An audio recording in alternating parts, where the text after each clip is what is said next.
Welcome to Take 5, your 5-minute inspirational message from Solid Rock, Drogheda, and happy Christmas. I'm Nick Park, and I'm taking us through some of the spiritual lessons that I find in some of my favourite Christmas movies.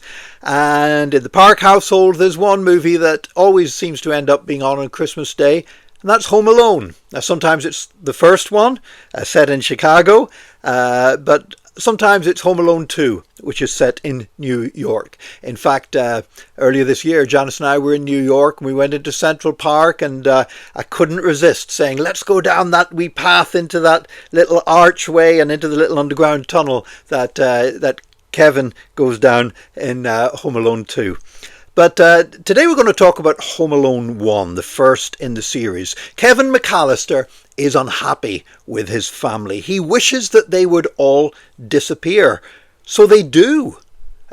Kevin sleeps in on Christmas Eve. The family are all going to Paris. They all go off to the airport, and it's not until they're in the plane over the Atlantic that they realise that somebody is missing, that Kevin has been left home alone. So Kevin gets what he wants. He wanted his family all to disappear, and they did. But he discovers it isn't really what he wants at all. He discovers that being left on his own isn't actually all it was cracked up to be. He ends up in great danger, but he manages to survive and is reunited with his family. So it's a little bit like the prodigal son, but the son stays at home instead of going away. But there's a wonderful scene in Home Alone where there's this neighbour. The neighbour is called Marley, which happened to be the name of the ghost in A Christmas Carol, in Dickens' A Christmas Carol.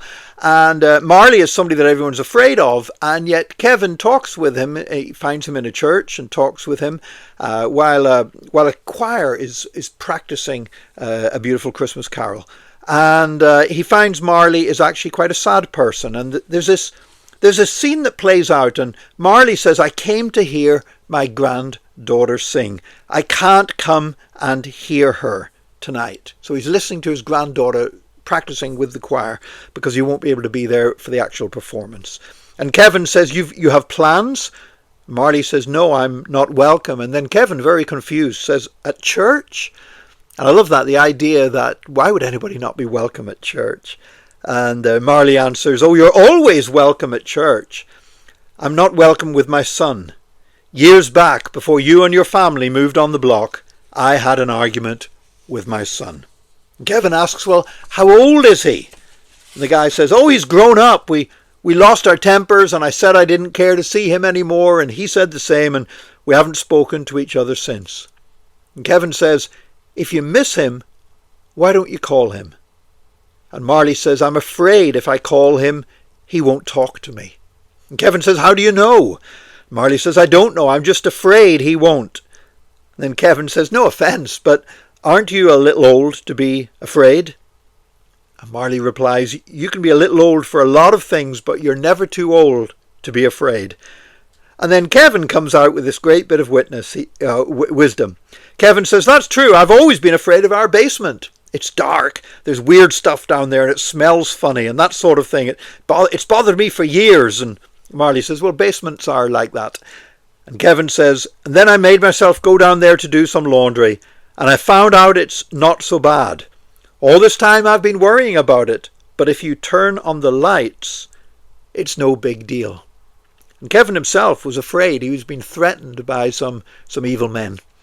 And he says, but if you turn on the lights, it's no big deal, that thing that you were afraid of. And then as he leaves the church and as he goes back to his house, you see him as he's going back to his house, you see a series of lights that as he walks past the lights, it's like these automatic lights on timers for Christmas lights, and they're all coming on just as he walks past them one by one. And it's like the light bulbs are coming on in Kevin's head, giving him the ideas that he needs to be able to protect himself against the attack that's going to come against his home. And, I love that line when he says, when you're afraid, I found that it's not so bad. If you turn the lights on, it's no big deal.